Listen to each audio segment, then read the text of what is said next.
There's a stretch of road just outside the town of Millbrook that locals avoid after dark. Winding through thickets of pine and shadow, Black Hollow Road earned its name from the darkness that seems to cling to it, even in daylight.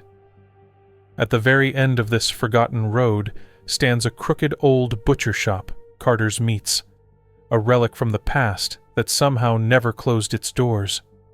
Locals whisper about Elias Carter, the owner. He's been around longer than anyone can remember. His hair is a lifeless gray, and his face is stretched taut like over-cured leather. No one's ever seen him age. Some say he never leaves the shop.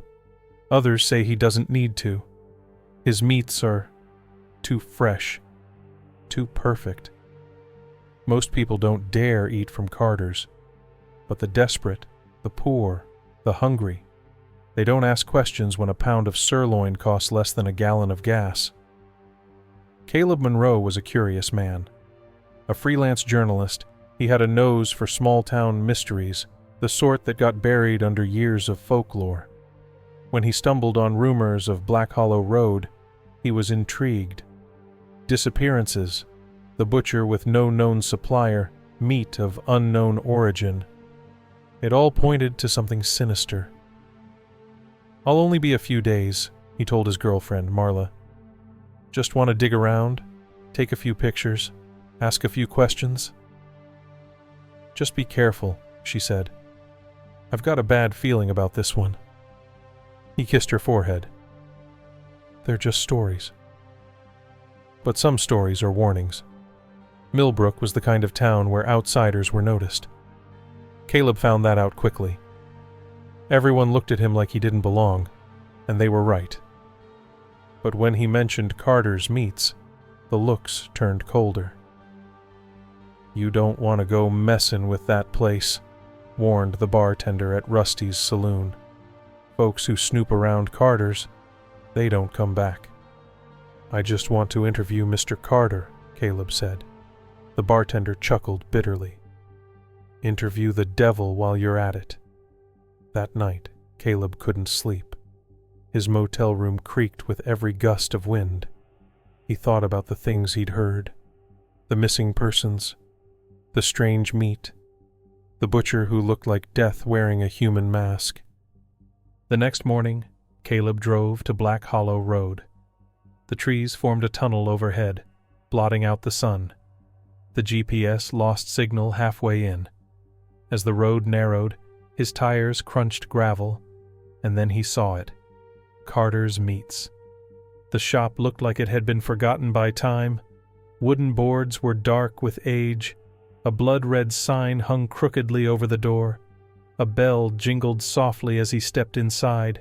The air was thick with the metallic scent of raw meat. Glass cases displayed cuts of beef, pork, and veal, except Caleb couldn't identify any of it.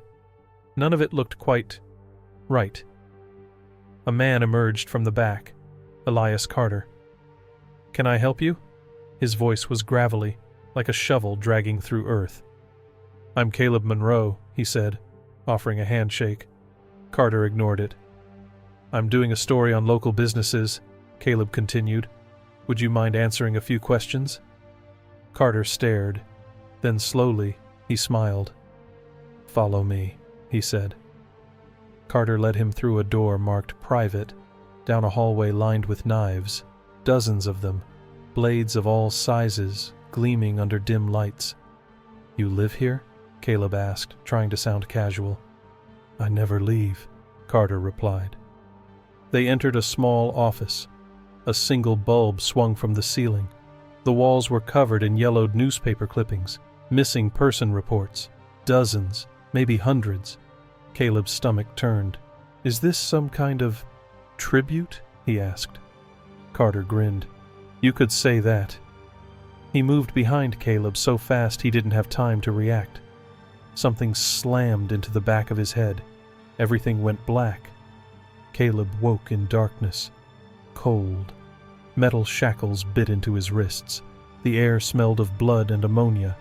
As his eyes adjusted, he saw he was in a meat locker, not empty. Hanging beside him were human corpses, skinned and drained like cattle. He screamed, but the walls absorbed the sound. Then came the footsteps, measured, heavy. Carter entered, wearing a blood-slick apron. In his hand was a cleaver. "You wanted a story," he said, chuckling. "Let me tell you one." Carter began to speak as he walked among the hanging bodies. "During the war, I was a butcher. Learned how to cut a man as cleanly as a pig. When I came back, there was no place for a man like me. No purpose. So I made one." He stopped in front of Caleb. "People are meat, that's all. Flesh, bone, sinew. And they taste divine." He raised the cleaver. "But you're lucky," he whispered. "You'll be part of something bigger." The cleaver swung. Darkness. But Caleb didn't die. He awoke later in a filthy cell, his left arm gone. Blood oozed from a cauterized stump. He screamed until his throat tore. Carter watched through a small barred window. "Can't let you die just yet," he said. "We still need to age the meat." Days passed, or maybe weeks. Time dissolved in a haze of pain and hunger. Caleb wasn't alone. There were others, survivors of Carter's initial processing. Some had no legs, some no jaws, some were just torsos weeping in the dark. They whispered to each other when Carter wasn't around. They prayed for death. But Carter wouldn't let them die until he had harvested every usable part. Then, one night, a miracle. A fire. Smoke filled the lower level.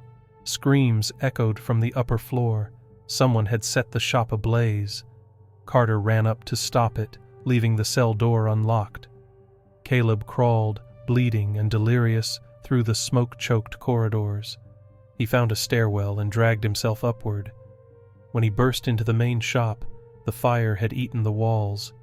The meat cases bubbled. And standing by the door was Marla, wielding a crowbar, her face streaked with ash and tears. "Oh my God," she whispered. "Caleb." She ran to him, pulled him out just before the ceiling collapsed. They didn't see Carter again. Not in the flames, not in the ruins. His body was never found. Months passed. Caleb tried to recover. He gave interviews, told his story. Carter's Meats was declared the site of a serial killer's lair. The FBI unearthed more than 60 human remains in the woods behind the shop. But some things didn't add up. The age of the bones. Some were over 100 years old. And then the dreams started. Caleb would wake in a cold sweat, his missing arm burning with phantom pain. He saw Carter's face in the mirror, heard his voice in the hum of his refrigerator. Sometimes when he opened the freezer, he'd see a sliver of unfamiliar meat, wrapped in butcher paper, labeled with a name. And then there were the packages, unmarked boxes arriving at his door.